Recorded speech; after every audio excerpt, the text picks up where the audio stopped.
अजीत सिंह, मुझे तुमसे पूरी हमदर्दी है।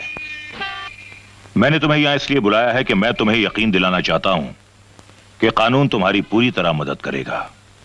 वो कानून जो कभी गुंडों की जेब में तो कभी नेताओं के कदमों में मजबूर पड़ा रहता है।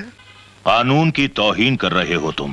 कानून की तौहीन मैं नहीं कर रहा, कानून की तौहीन खुद कानून के रखवाले कर रहे हैं। मैं जानता हूं मेरे भाई को आप वापस तो नहीं ला सकते, लेकिन मेरे भाई के कातिलों को फांसी के तख्ते तक तो पहुंचा सकते थे। क्या किया है आपने? कानून बहुत कुछ कर सकता है अजीत सिंह, तुम भोले हो इसीलिए कानून को कमजोर समझ रहे हो।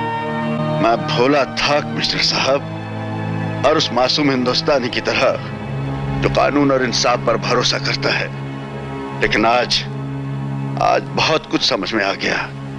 एक फौजी होने के नाते मैं इतना कह सकता हूं कि हमें बाहर के देशों से उतना खतरा नहीं जितना अपने देशवासियों से है। आजादी मिलने के बाद हुकूमत, अदालत, पुलिस, कानून सब कुछ तो अपना है, फिर एक आम आदमी को इंसाफ क्यों नहीं मिल रहा? हर आदमी अपनी हिफाजत के लिए हथियार क्यों उठा रहा है? इसलिए कि उसका कानून पर से भरोसा उठ गया है। अब ये जंग मैं खुद लड़ूंगा। पुलिस कमिश्नर होने के नाते इतना तो आप जानते ही होंगे कि एक फौजी अपनी जंग जीतने के लिए जान की बाजी लगा देता है। मुझे अंदाजा है कि नफरत के लावे से तुम अपने दुश्मनों को जलाने की कोशिश करोगे, और वहां मैं एक हमदर्द नहीं बल्कि एक पुलिस कमिश्नर की हैसियत से तुम्हें खड़ा मिलूंगा। और कानून भी तुम्हारा हमदर्द नहीं बल्कि सबसे बड़ा दुश्मन होगा। ठीक है सर, अब कानून सामने आ जाए या दुश्मन, ये जंग तो हर हाल में जीतनी है। यूं समझ लीजिए कि फौजी अजीत सिंह के लिए सिर्फ सरहद बदली है।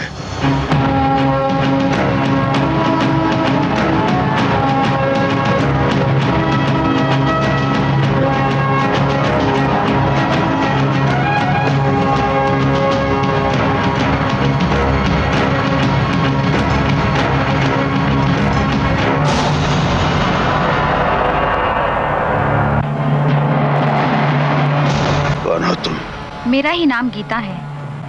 ओह, तो तुम हो गीता? जी। इसलिए आई हो? ये तस्वीर भी दीवार पर लगा दो। ये तुम्हारा चौथा शिकार है। ये जॉन्टी दल्ला है, माफिया के लिए लड़कियां सप्लाई करता है। हाईवे नंबर 7 के पेट्रोल पंप पर मिलेगा, लेकिन होशियार रहना, पेट्रोल पंप गावड़ा का है।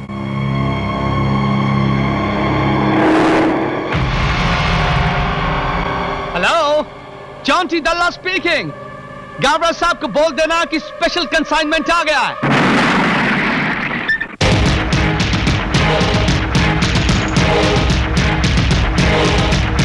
Despite the view, baby.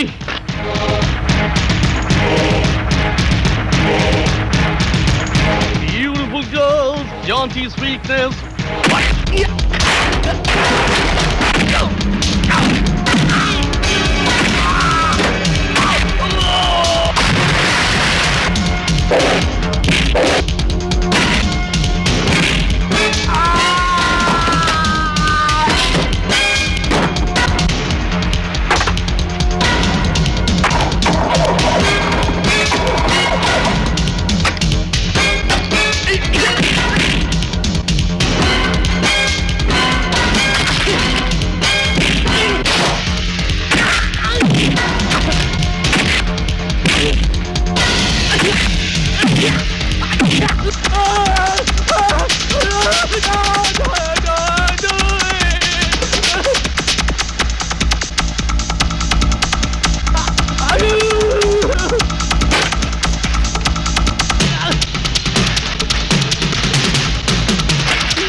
Hello, Gowda को फोन दो।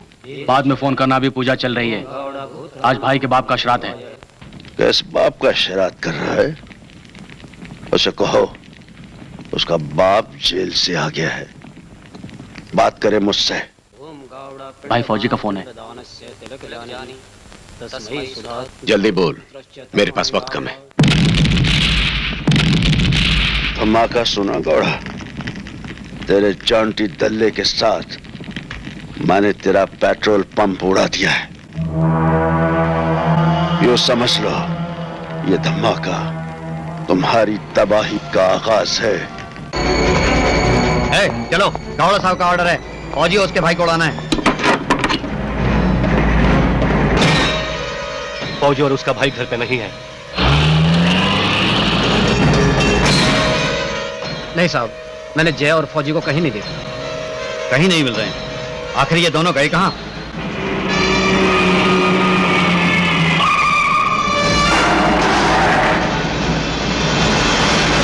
गीता, हैरान होने की जरूरत नहीं, हमने ये कदम आप लोगों की हिफाजत के लिए उठाया है। हम अपनी हिफाजत खुद कर सकते हैं। कैसा कर सकता है?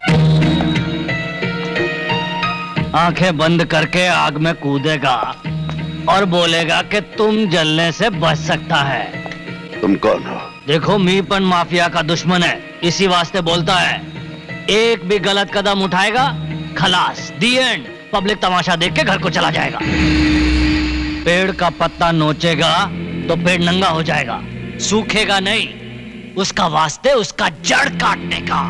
मैं माफिया का वो पेड़ ही जड़ से उखाड़ कर फेंक दूंगा जिसके साए के नीचे जुर्म नंगा नाच रहा है। मिटा दूंगा गौड़ा को। तो दूसरा गावड़ा पैदा हो जाएगा। माफिया किसी आदमी का नाम नहीं, ये एक संस्था है, एक सिस्टम। साला सिस्टम को ही खलास करने का। इसके हाथ भ्रष्ट नेता, लालची बिल्डर्स, बेईमान पुलिस वाले, हथियारों का धंधा करने वाले। मैं तो कहता हूं सबसे पहले इस माफिया का हाथ पांव काटने का। खाली दिमाग तो कभी भी कुचला जा सकता है। तुम्हारे पास ताकत है, जोश है, जिगरा है। मेरे पास इनके अड्डों के पते ठिकाने हैं। सबसे पहले इनके हथियारों के अड्डों को तबाह करने का।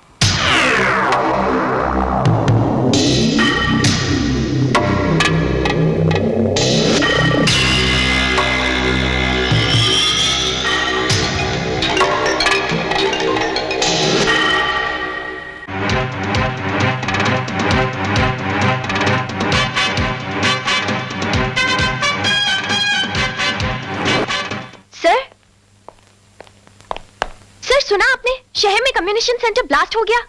हाँ सुना। सर, हमारे शहर में इतने हथियार आते कहां से हैं? ज्योग्राफी पढ़ा है ना? हाँ? ये देखो, इंडिया का मैप। इतना सारा पानी है, इतना सारा। यहां से आता है हथियार। क्या करेगा? सारे समुद्र में तो फौज बिठा नहीं सकता ना। हम पुलिस वाले हैं, हमारी भी कुछ जिम्मेदारी है। हमें ये सब रोकना चाहिए। हाँ, जरूर रोकना, जरूर रोकना, लेकिन उससे पहले काम करना।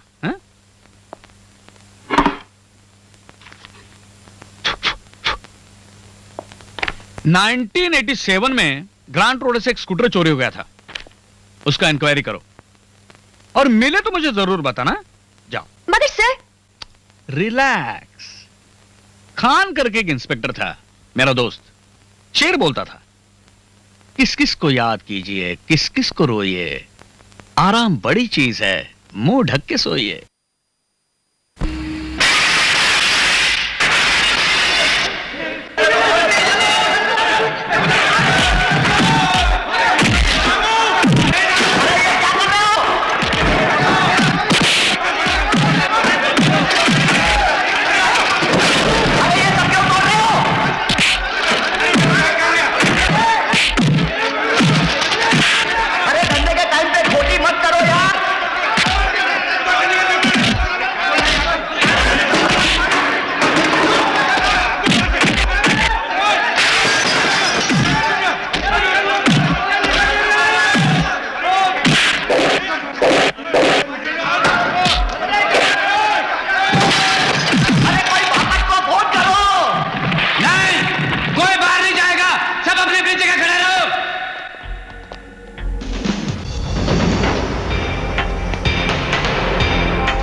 माफ कर दो, मुझे मत मारो, मुझे माफ कर दो अजीत सिंह, मुझे जिंदा रहना चाहता है? तुझे एक दिन जिंदा रख सकता हूं। अगर और जिंदा रहना चाहते हो तो वो गौड़ा है ना, जिसके बारे में तुमने मुझसे आकर कहा था कि बहुत ताकतवर आदमी है, बड़ा रसूख है उसका, उसके पास जाओ, उससे कहो कि आज सारी ताकत हर रसूख का जोर लगा ले। अगर वो बचा सका तो ठीक है, वरना एक दिन के बाद तुम मार दिए जाओगे।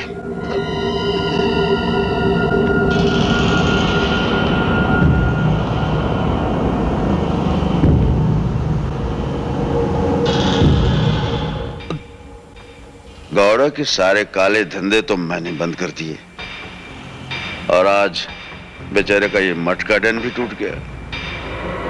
उसकी गुजर बसर कैसे होगी? हाँ, उसे कहना कि जब तक वो जिंदा है चौराहे पर खड़ा होकर भीख मांग लिया करे, और भीख मांगने के लिए ये कटोरा उसे मेरी तरफ से दे देना।